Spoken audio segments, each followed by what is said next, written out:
Hello friends, welcome to my YouTube channel. तो आज का टॉपिक है रोम्बस। तो हमने ट्रायंगल और क्वाड्रिलेटरल में जैसे कि स्क्वायर हो गया, रेक्टेंगल और पैरेललोग्राम का प्रॉपर्टीज़ बताया था कि इस तीनों में क्या क्या, इस चारों में से क्या क्या प्रॉपर्टी होता है।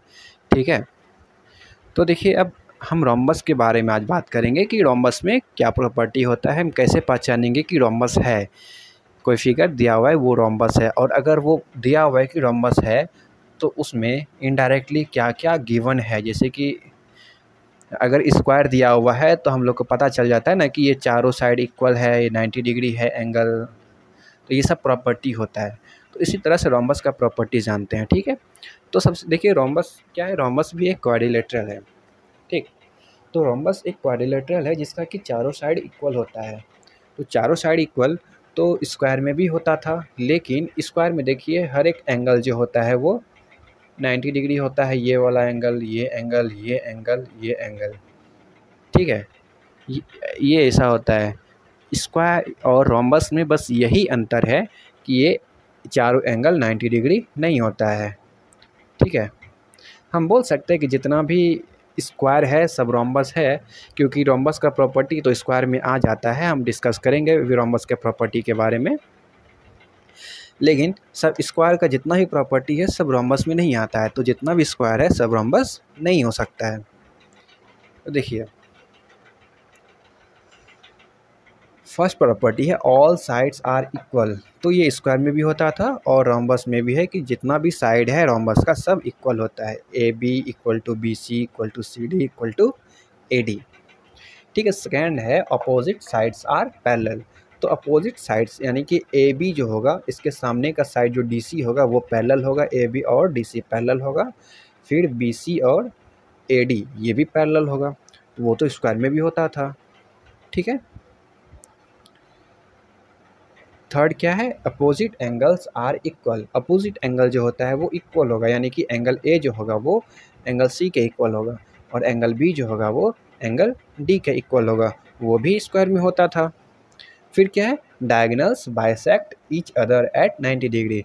इसका जो डायगनल होता है ना, ये दोनों ये बाइसेक्ट करता है। पहली बात तो क्या होता है, बाइसेक्ट करता है। बाइसेक्ट मतलब बराबर भाग में, दो बराबर भाग में बांटता है, यानी कि ए ओ जो होगा वो ओ सी के इक्वल होगा और ओ डी जो होगा वो ओ बी के इक्वल होगा। ठीक है, ये तो हो गया बाइसेक्ट करना, लेकिन 90 डिग्री को बाइसेक्ट करता है। इसका मतलब क्या है, ये जो एंगल बनता है वो 90 डिग्री होता है। और ये प्रॉपर्टी स्क्वायर में भी होता है। शायद आपने ध्यान नहीं दिया होगा, लेकिन ये प्रॉपर्टी स्क्वायर में भी होता है। ठीक है, देखिए ये जो एंगल होता है वो स्क्वायर में भी 90 डिग्री होता है। ठीक, लास्ट है sum of adjacent angles are 180 degree. यानी कि एडजेसेंट एंगल जैसे कि ए है और बी है, ये दोनों क्या है, एक दूसरे के एडजेसेंट एंगल है।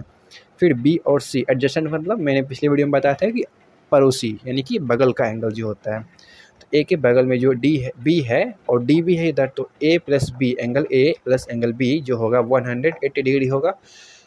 ए angle A plus angle D equal to 180 degree होगा। Angle D plus angle C equal to 180 degree होगा। उसी तरह से ये दोनों भी, एंगल बी और एंगल सी भी 180 डिग्री हो जाएगा। तो वो तो स्क्वायर में भी होता था, 90 प्लस 90, ये एंगल प्लस ये एंगल 180 डिग्री, ये दोनों भी 100 होता था, ये दोनों भी होता था। तो इसका मतलब क्या हुआ कि जितना भी स्क्वायर है सबको हम रोम्बस बोल सकते हैं ना। क्यों? क्योंकि रोम्बस का जितना भी प्रॉपर्टी है सब स्क्वायर में आ रहा है, लेकिन जितना भी स्क्वायर है सबको रोम्बस नहीं बोल सकते हैं।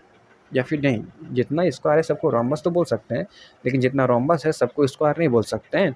क्योंकि रोम्बस में ये ज़रूरी नहीं है कि ये एंगल 90 डिग्री हो, जबकि स्क्वायर में ये ज़रूरी होता है कि ये एंगल 90 डिग्री हो। ठीक है, तो उम्मीद है आप लोगों को समझ में आ गया होगा रोम्बस का प्रॉपर्टीज़। और अगर समझ में आ गया तो वीडियो को लाइक कीजिएगा। आज के लिए बस इतना ही, मिलते हैं नेक्स्ट वीडियो में। धन्यवाद।